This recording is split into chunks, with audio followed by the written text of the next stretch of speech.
다음은 저희 조임택님 만나볼까요? 네, LG화학 내일 실적 나옵니다. 네, 이 종목은 50만 9천 원에 사셨어요. 수익을 챙기고 계신 상태시고요. 비중이 압도적입니다. 네, 85% 비중이 많아서 불안하시대요. 옆으로만 횡보를 하고 있는데 향후 전망과 계속 가져가도 될지 네, 이렇게 문의 주셨습니다.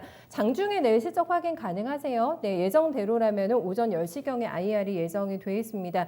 약간 멈칫멈칫하는데 신고가는 아니기 때문에 내일 실적 발표하고 주가 어떻게 나올까요? 김동현 전문가님? 네, 네. 지금 SDI로 봐서는 그리고 오늘 첨보 나온 것도 그렇고 네. 기초화학 쪽도 뭐 사실 그 저유가 수혜를 좀 받을 테고요. 근데 사실 LG화학 같은 경우는 화학 사업부보다는 대형 전지 쪽의 숫자가 제일 중요할 것 같아요. 그리고 혹여라도 시장 기대에 좀 못 미쳐서 흔들린다 하더라도 쫓아가면서 팔 필요는 전 전혀 없다고 아, 보고 있고요. 그렇군요. 예. LG화학은 우리 시청자님이 지금 단가를 50만 9천 원 네. 여기서 80%면 좀 부담은 되시겠어요. 그러니까 좀 뭔가 이게 너무 가격하게 매수했나 이런 생각이 드실 수 있어요. 그래서 저는 이렇게 좀 권해드리고 싶습니다. 매수 단가는 다행히 이번 박스의 딱 하단이라서 지금 말씀드리는 전략을 구사하기가 되게 좋을 것 같은데 네. 우선 LG화학에 대한 저의 개인적인 의견은요. 저는 LG화학은 신고가 간다고 봅니다. 그러니까 즉 2011년도 58만 원 고점은 충분히 넘어갈 수 있다고 보는데요. 역사적 신고가 얘기하시는 네네, 거죠. 네, 네. 충분히 넘어갈 수 있다고 보고 오. 있습니다. 당연한 겁니다. 네. 2011년도에 LG화학이 58만 원을 기록을 했을 때 상황은 네. 그 당시에 이제 뭐 차화정 시세나 이런 부분들이 구조화되면서 중국의 산업화의 수혜를 받죠. 이건 이제 기초 화학 사업에 대한 기본적인 모멘텀이었어요. 지금 주가가 움직이는 모멘텀은 LG화학은 2차 전지죠. 기본적으로 지금 중후장대 산업인 경기 민감 산업이라고 할 수 있는 화학 산업은 사실 성장성 부재입니다. 특별하게 지금 뭐 산업 동향이 강화되는 것도 아니고 인도라든지 이런 쪽에서 아주 고속으로 부양이 되고 있는 것도 산업화가 진행되고 있는 것도 아니라서 그리고 뭐 에탄 크래킹과의 납사 크래킹과의 어떤 가격 경쟁 같은 것도 상시로 이제는 계속 있을 것이고 그래서 마진이 과거보다는 기본적으로 줄어든 상태에서 가격을 갈 수밖에 없거든요. 저유가 효과 잠깐 있더라도 또 어느 시점 되면 또 그쪽에 대한 이익 감소가 있을 거고 그래서 결국은 LG화학의 주가의 목표치를 결정하는 건 2차 전지 산업의 뭐 성장성이라고 볼 수 있는데 아시다시피 LG화학은 지금 생산 캐파로 대형 전지 쪽에서 세계 1위입니다. 그리고 제일 중요한 건 테슬라 중심으로 지금 2차 전지 대형 전지 쪽 구조가 지금 재편이 되어 있는데 LG화학은 테슬라와 함께 GM이라든지 이런 빅 브랜드들과 지금 함께 가고 있기 때문에 브랜드 포트폴리오가 아주 잘 구성이 되어 있습니다.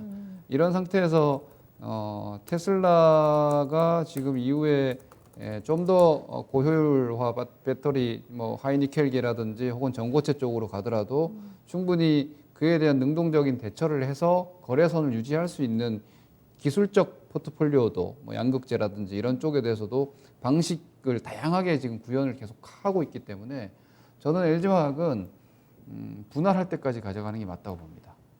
LG화학은 뭐 구체적으로 계획이 나와 있지는 않지만 아실 겁니다. LG화학의 분할 얘기가 이미 나와 있다는 것을. 그런데 방식은 그때 가서 좀 더 구체적으로 나오겠지만 현재까지로서는 아마 여러분들이 그 많이들 봐오셨던 분할의 방식, 즉 인적 분할이 아니라 물적 분할 얘기가 지금 나와 있거든요. 물적 분할은 지금 그 2차 전지 사업부를 분사를 해서 뭐 LG 전지라든지 이런 식으로 독립법인을 만들어서 그걸 IPO 하겠다는 얘기거든요.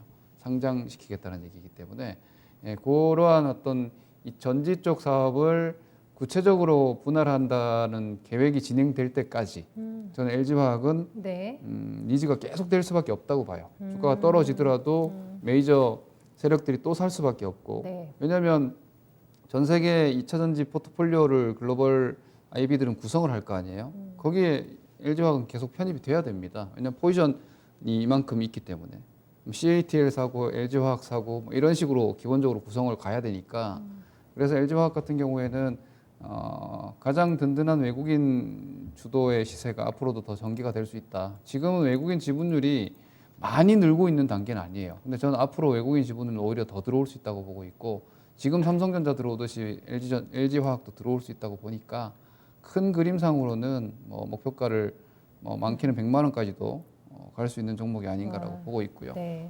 세상이 바뀌고 있는 방향의 핵심 코어에서 움직이고 있으니까 2차 전지 쪽에서는 네.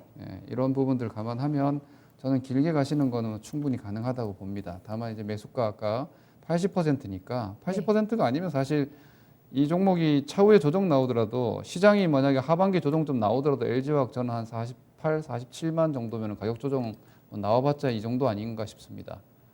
그러면 올해 이후 하반기 저점까지 생각을 해봐도 이 정도거든요. 그러면 최대로 떨어져야 한 10에서 12, 3% 정도니까 사실 맞고 가도 됩니다. 대응 잘 안 되는 분들은. 그런데 80%면 얘기가 좀 달라요. 왜냐하면 80%라면 어떻게 되냐면 네.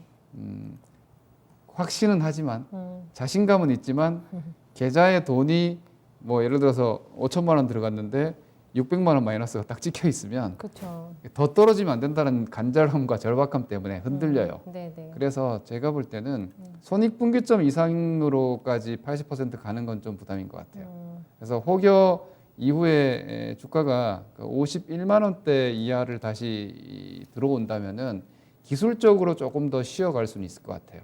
기술적으로 기업이 꺾인다거나 추세 꺾인다거나 성장이 멈추는 게 아니라, 그럼 그 기술적 조정은 48 내지는 47만 정도, 이건 이제 미국 대선 앞두고 하반기 조정 사이클과 같이 갈 거예요 아마. 그렇게 된다면 거기서 재매수 여지를 좀 가지고 가시는 게 필요할 것 같고요. 그게 아니라 거기까지 조정 나오지 않고 오히려 한 8월 달 안에나 추가 시세가 나오면은 저는 요 58만 원대 이 돌파를 이번에 한번 하고 조정이 나온다라고 보거든요.